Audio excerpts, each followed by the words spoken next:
কিছুদিন আগে আমরা কথা বলেছিলাম যে আমাদেরকে নিজেদের বিবেকের সাহায্যে সুজন আর দুর্জনকে চিনতে শিখতে হবে। কিন্তু কিভাবে চিনব? কি গুণ থাকে তাদের? সুজন কি সে যে আস্তিক হয়, যে ঈশ্বরকে বিশ্বাস করেন, যে তাকে ভয় পান? নাকি দুর্জন সে যে ঈশ্বরকে বিশ্বাস করেন না, তাকে ভয় পান না, শুধুমাত্র নিজের কাজ করে যান? আপনাকে বলে দিই, এই সুজন না তো আস্তিক হয় আর না তো নাস্তিক, তারা বাস্তবিক হয়। তাহলে আসুন আর বাস্তবিকতাকে চিনুন আর জীবনে শুধুমাত্র আনন্দ লাভ করুন। আর আমার সাথে ভালোবেসে বলুন, রাধা রাধা। কখনো আপনি কোনো কুমোরকে দেখেছেন যারা মাটির পাত্র বানায়? প্রথমে সে ভিজে মাটি মাখে, তারপর তাকে গড়ে, তারপর তাকে চাকায় দিয়ে সঠিক আকার দেয়। যদি আকার ঠিক না হয় তা তক্ষুনি ঠিক করে দেয়, কারণ সে এটা জানে যে একবার এটা আগুনের তাপে দিয়ে দিলে, একবার এটা শুকিয়ে গেলে তারপরে এর আকার কখনোই বদলানো যায় না। এখানে লুকিয়ে আছে একটা শিক্ষা, সমস্ত মাতা পিতার জন্য একটা শিক্ষা।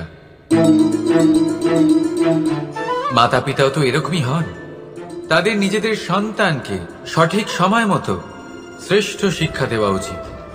মাতা পিতা যেন কখনো তাদের বিধাতা না হতে চান, কিন্তু প্রতিটা মুহূর্তে সবসময় চেষ্টা করুন তাদের সঠিক পথ দেখানো, কখনো কোমলতা দিয়ে, কখনো ভালোবাসা দিয়ে, আর কখনো কঠোর হয়ে। তার জীবনকে, তার ব্যক্তিত্বকে আকার দেওয়ার চেষ্টা করুন, কারণ যেমন মাটি একবার শুকিয়ে গেলে তারপর সেই পাত্রের আকার বদলানো যায় না, ঠিক সেইভাবেই আয়ুর বৃদ্ধির সাথে সন্তানের শিক্ষা কখনোই বদলানো যায় না। তা মনে রাখবেন। রাধা রাধা। নদী হোক বা সাগর হোক, নৌকা আমাদের এটা পার করতে সাহায্য করে। এই নৌকা কখনো কখনো ডুবেও যায়। এবারে এখানেই লুকিয়ে রয়েছে একটা শিক্ষা। অটল জলে এই নৌকা থাকে, তবুও ডুবে যায় না। এটা তখন ডুবে যায় যখন সেই জল নৌকায় প্রবেশ করতে থাকে। যখন জলের স্তর আস্তে আস্তে নৌকায় বেড়ে যায়, তখন নৌকা ডুবে যায়।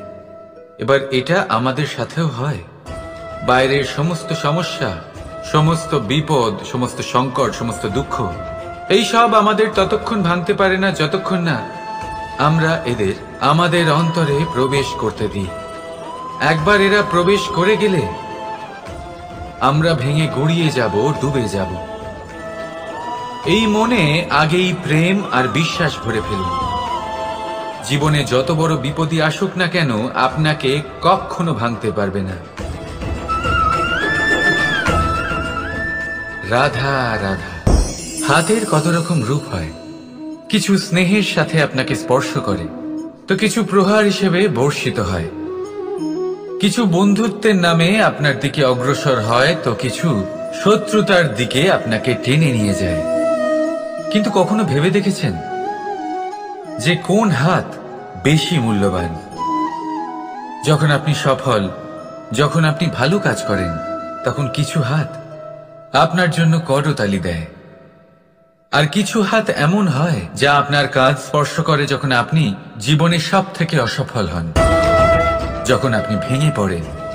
তাই করতালি দেওয়া সেই হাত, আপনার প্রশংসা করা সেই হাত, তার থেকে অনেক বেশি দামি সেই হাত যা আপনাকে তখন আশ্বস্ত করে যখন আপনি এমন সময় কাটাচ্ছেন যা আমরা কেউ কাটাতে চাই না। সেটা আপনার সম্বল হয়ে ওঠে, আর এই সম্বলই আপনাকে জীবন অতিবাহিত করার শক্তি প্রদান করে। তাই একে অপরের সম্বল হয়ে থাকবেন, জীবনে সব সময় ভালো থাকবেন। রাধা রাধা। মানুষ, প্রত্যেক মানুষ কাউকে ভালোবাসে, কাউকে ঘৃণা করে, কাউকে সম্মান করে, আবার কাউকে তিরস্কারও করে। মানুষ সবকিছু হতে পারে, সুস্থও হতে পারে, রোগীও হতে পারে, ধনীও হতে পারে, নির্ধনও হতে পারে, বন্ধুও হতে পারে, আবার শত্রুও হতে পারে। যদি কিছু না হতে পারে তা হলো অস্পৃশ্য, অচ্ছুত, ভগবানের কাছে সব থেকে বড় পাপ এই যে মানব শরীর, তা ঈশ্বর প্রদত্ত, তা তার মন্দির। প্রত্যেক শরীরে ব্রহ্মদেব বাস করেন, তাই শরীরের অপমান করা, সেটা ছোঁয়া থেকে দূরে থাকা, এটা কখনো করবেন না। এই জীবনে ছুত অছুত কখনো বিচার করবেন না। পরমেশ্বর যা দিয়েছেন তার সম্মান করতে শিখুন। আর আসুন আমার সাথে ভালোবেসে বলুন, রাধা রাধা। উপহার, উপহার কারোর জন্য বস্তু হতে পারে, তো কারোর জন্য অনুভূতি। কিন্তু এই উপহার সকলের ভালো লাগে। এবার যদি জিজ্ঞেস করা হয় যে উপহার কিরকম হওয়া উচিত, তাহলে কেউ বলবে যে উপহার এমন হওয়া উচিত যার সাথে আমরা সোনা রূপোর তুলনা করতে পারি। কেউ বলবে এমন উপহার হওয়া উচিত যা পেলে কারোর মন খুশি হয়ে ওঠে, সে আনন্দ উপভোগ করে। ব্যক্তি উপহার যা দিচ্ছে তা নির্ভর করছে তার আর্থিক অবস্থার উপরে। কিন্তু উপহার যাই হোক না কেন, তাতে একটা অনুভূতির অভাব কখনোই থাকা উচিত নয়। আর সেই অনুভূতি হলো ভালোবাসার অনুভূতি।